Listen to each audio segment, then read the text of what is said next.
Patsy Widakuswara, Senior White House Correspondent for the Voice of America, joins me now in the studio. I think I just got your name there, Patsy. Very close. Now, just give us a little bit of a flavour of what it's like for you reporting on this story, the atmosphere at the Capitol, at the White House. It's a historic moment. I've heard rumours of Republicans skipping some of the arguments, 27 of the GOP seats being empty. Are these arguments falling on deaf ears, or is there a sort of pizzazz in the air about this historic trial?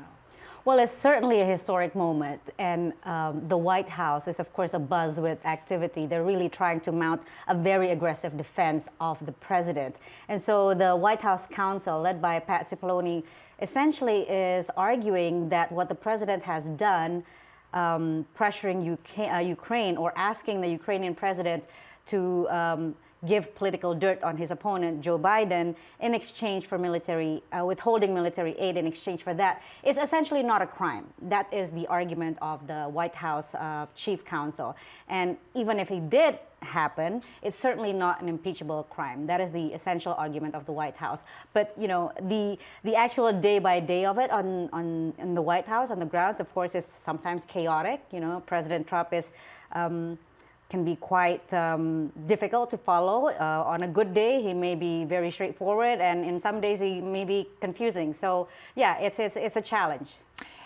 If the final vote, in terms of the Democrats, and they're successful in obtaining witnesses, the very point of contention for their argument here, if, say, John Bolton were to actually testify, what might we expect? What will it change in this trial? Well, that's a big question, right? And we don't know yet whether or not there will be more witnesses and more materials coming out. So what's happening now is each side has 24 hours divided into 3 days. So that's a total of 6 days of opening arguments, and then it's 12 hours of senators questioning, and then another round of votes to determine whether or not we'll have more witnesses and more trials and more materials. And what's interesting is that if we do get more witnesses and material, there is no provision for the senators to question those witnesses. So we still don't know what will happen. I mean, there's still so much unknown in terms of the procedures, even though we just went through 12 hours of debate between the Democrats and the Republicans in order to determine the rules of the game, but